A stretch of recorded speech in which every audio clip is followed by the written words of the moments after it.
Et je vous le disais en titre, les étudiants guinéens du Maroc sont en grève. Ils réclament l'amélioration de leurs conditions de vie à travers l'augmentation à 300% de leur bourse d'études lundi, alors que ces étudiants manifestaient devant les locaux de l'ambassade de Guinée au Maroc. Ils ont été malmenés par la police sur instruction, disent-ils, de l'ambassadeur. Nous avons pu joindre au téléphone l'un des étudiants qui revient sur les raisons de leur grève. Suivez. On a commencé la manifestation hier, le lundi 16 juillet 2018. Voilà, à partir de 16 heures déjà, on était au niveau des locaux de l'ambassade, où l'ambassadeur a essayé d'ordonner de nous barrer la route. Voilà, et nous sommes restés toute la journée vers 17 heures. C'est à partir de 17 heures que nous sommes rentrés dans la cour de l'ambassade. Et à partir de 18 heures, vers 20 heures comme ça, l'ambassade a essayé d'ordonner aux policiers de nous faire sortir par la force. Voilà, et la police marocaine a usé avec la force et violence. Ils nous ont fait sortir, d'autres ont reçu des coups, des blessures, même moi, des pertes de téléphone, des écrans brisés, tout, des gens qui ont perdu leurs tablettes, les PC.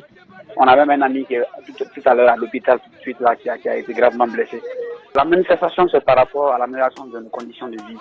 Voilà, vous n'êtes pas sans savoir que depuis belle lurette, l'étudiant guinéen bénéficie d'une bourse dérisoire de $50. Là, je pense que vous-même êtes au courant. Et donc cette année, nous voulons vraiment que cette bourse soit révalorisée à hauteur de 300%. Parce que la vie au Maroc, c'est vraiment difficile. L'étudiant guinéen ne vit pas, mais plutôt survit. Avec 450 dirhams, nous ne pouvons rien faire. Et nous sommes tout le temps obligés d'appeler nos parents pour joindre les deux bouts. Autre chose dans cette édition d'information, l'humanité a célébré hier mardi la journée de la justice internationale, date à laquelle le statut de la Cour pénale internationale a été adopté à Rome. En Guinée, la coalition guinéenne pour la Cour pénale internationale a animé une conférence de presse ici même à Conakry. Objectif, réitérer son soutien à la CPI dans son combat contre l'impunité dans le monde entier. Ominatou Sidibé pour plus de détails. La coalition guinéenne pour la Cour pénale internationale, créée le 18 novembre 2017 par des ONG de défense des droits de l'homme, vise à définir les stratégies en vue de créer une synergie en faveur de la CPI en Guinée. Pour les membres de l'organisation, cette coalition est mise sur pied pour lutter contre l'impunité, aussi bien en Guinée qu'en Afrique. Dès que la coalition a été mise en place et validée du côté de New York, nous avons été donc reconnus, et aussi du côté de la Cour pénale internationale à La Haye, donc en Hollande, nous nous sommes mis automatiquement à la tâche pour essayer rapidement d'initier des activités pour aider les populations guinéennes à savoir et à comprendre le travail que fait la CPI. Dans le cadre de cette célébration, certaines questions sur les violations des droits humains en Guinée lors des manifestations ont été débattues. C'est le cas notamment du massacre du 28 septembre. Beaucoup de ces crimes sont encore impunis. Et c'est pour cela que l'Organisation guinéenne de défense des droits de l'homme et la coalition pour la CPI se sont donnés comme tâche la lutte acharnée contre l'impunité. L'exemple le plus récent, c'est les crimes du 28 septembre 2009.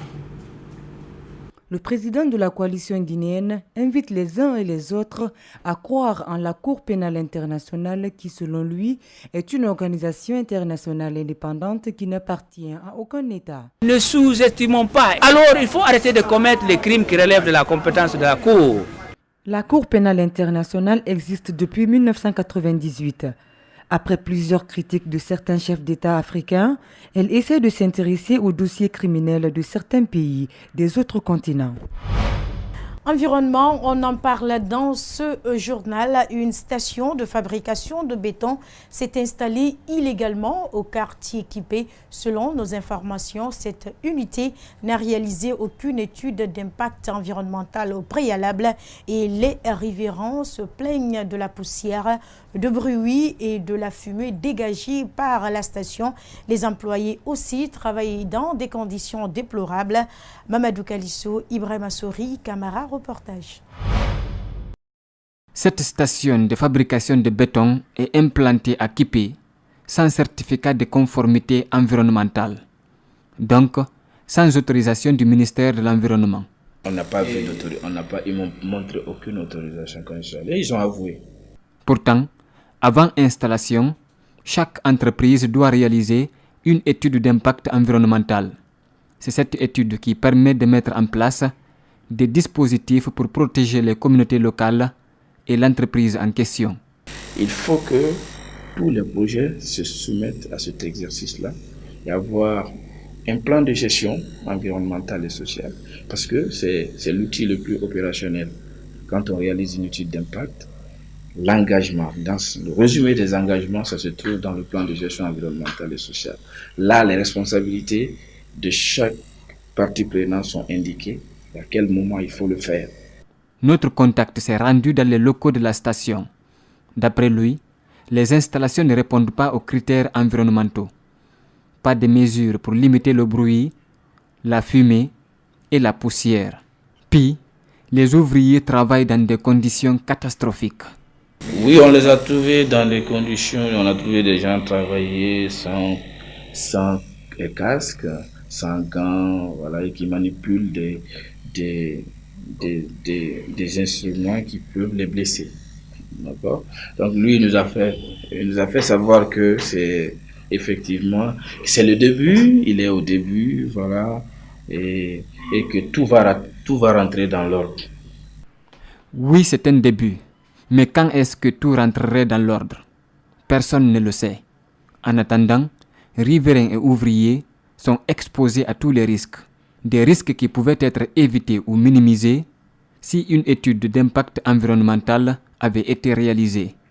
On ne vient pas ici pour vous créer des problèmes. Non, ça nous plaît qu'il y ait beaucoup d'unités industrielles, comme je le disais tantôt en République de Guinée. Mais que les gens, que le voisinage, par exemple, ne soit pas affecté par le projet. Donc, si les gens s'il y a des impacts, il faut trouver des réponses. Une station de béton, mais aussi plusieurs autres unités industrielles sont installées à Conakry en violation de toute règle en la matière. Le ministère de l'Industrie devrait se faire entendre dans les prochains jours. Et voilà fini ce journal. À tous, merci de l'avoir suivi. Merci à toute l'équipe de la rédaction politique et celle technique. Bonne suite de programme en compagnie d'Espace TV.